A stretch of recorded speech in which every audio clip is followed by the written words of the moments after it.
जेवताना तोंडी लावायला एक जबरदस्त चटपटीत आणि झटपट होणारी क्रिस्पी पोटॅटो फ्रायची रेसिपी आजच्या भागात आपण बघणार आहोत। बाहेरून अतिशय कुरकुरीत आणि आतून मऊ असा हा चविष्ट प्रकार आहे। एकदा जर तुम्ही कराल तर नेहमीच करून खाल, इतका सुंदर आणि चविष्ट पदार्थ आहे। कसा करायचा तो आजच्या भागात बघूया। चॅनलवर नवीन असाल तर सबस्क्राइब करा, रेसिपी आवडली असेल तर लाईक करा, शेअर करा। त्यासाठी आपण इथे घेतलेले आहेत बटाटे स्वच्छ आपल्याला धुवून घ्यायचे आहेत। हा नवीन बटाटा घ्यायचा आहे, त्याची चव खूपच छान असते। तर असे मोठे मोठे आपण बटाटे वापरायचे, त्यामुळे लांब लांब आणि पातळ असे काप केल्यानंतर बटाटा खूप सुंदर दिसतो। आता आपण या बटाट्याचे एकसारखे काप करून घ्यायचे आहेत। हे आपल्याला अगदी पातळ आणि बारीक असे करायचे नाहीये, थोडेसे जाडसर ठेवायचे। तुम्ही बघू शकता मी ते दाखवलंय, एवढ्या जाडीचे आपल्याला एकसारखे बटाट्याचे काप करून घ्यायचे आहेत। सगळे काप करून झाल्यानंतर ते धुवून घेतलेले आहेत, पाणी सगळं निथळून घ्यायचं आहे। त्यामध्ये 1 चमचा हळद, 1 चमचा लाल तिखट, चवीनुसार मीठ घालायचं आहे। व्यवस्थित त्याला मिक्स करायचं आहे।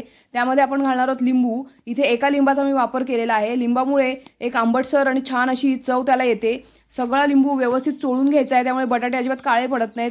व्यवस्थित आपण हे चोळून मिक्स करून ठेवायचं आहे आणि अर्धा तास आपल्याला झाकून ठेवायचं आहे, जेणेकरून ह्याच्यामध्ये मसाला छान मॅरिनेट होईल आणि बटाट्याला खूप छान चव येईल। तोपर्यंत आपण इथे रवा घ्यायचा आहे। इथे बारीक रव्याचा वापर केलेला आहे। एक वाटीभर रवा घेतलेला आहे, त्यामध्ये 1 चमचा हळद घालायची आहे, चवीनुसार लाल तिखट घालायचे, 1 चमचा तांदळाचं पीठ घालायचे। अगदी व्यवस्थित हे मिक्स करून घ्यायचं आहे। तुम्ही बघू शकता इथे असं सगळं मिक्स करून आपलं आता झालेलं आहे। खूप छान असे क्रिस्पी बटाटे तयार होतात। आता इथे जे बटाटे आपण मॅरिनेट करून ठेवले होते, एक एक काप घ्यायचा आहे आणि या रव्यामध्ये आपण व्यवस्थित घोळवून घ्यायचं आहे। सगळीकडनं व्यवस्थित रवा लागेल अशा प्रकारे आपण हे सगळे एक एक करून काप आपण रव्यामध्ये घोळवून घेणार आहोत। आधी आपण सगळे हे काप एकसारखे असे तयार करून घ्यायचे, त्यामुळे रवा ह्याला व्यवस्थित चिकटतो आणि नंतरच आपल्याला तळायला सुरुवात करायची आहे।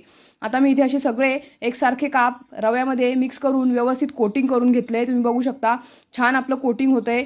हे आपण मुरवून घेतल्यामुळे व्यवस्थित त्याला रवा व्यवस्थित लागलेला आहे। आता हे सगळे तयार झाले, आपण तळायला घेऊया। इथे आपण एक फ्राईंग पॅन घेतलाय, मस्तपैकी त्याच्यामध्ये तेल घालायचंय। तेल इथे थोडंसं जास्तच वापरायचंय आपण। मोठे मी 3 चमचे तेल यात घातलेलं आहे। एक एक करून आपण बटाटा याच्यामध्ये ठेवून घ्यायचा आहे आणि व्यवस्थित फ्राय करून घ्यायचंय। खूप सुंदर अशी क्रिस्पी रेसिपी आहे। मुलांना तुम्ही डब्याला सुद्धा देऊ शकता। बटाट्याचे वेफर्स द्यायच्याऐवजी आपण जर असा घरगुती पदार्थ तयार करून दिला तर मुलं आवडीने खातातच, खूप चविष्ट असे लागतात। जेवताना तोंडी लावण म्हणून सुद्धा हा पदार्थ खूपच छान आहे। पाहुणे आल्यानंतर तुम्ही झटपट अशी रेसिपी करू शकता आणि त्यांची दात सुद्धा मिळवू शकता। बघू शकता बारीक गॅसवरती छान असे मस्त फ्राय झालेले आहेत। बाहेरून कुरकुरीत आणि आतून मऊ असा मस्त क्रिस्पी पोटॅटो फ्राय आपला तयार आहे। मस्तपैकी कोथिंबीर पेरायची आणि सर्व करायचं आहे। जर फ्रेंड्स तुम्ही चॅनलवर नवीन असाल तर सबस्क्राइब करा, रेसिपी आवडली असेल तर लाईक करा।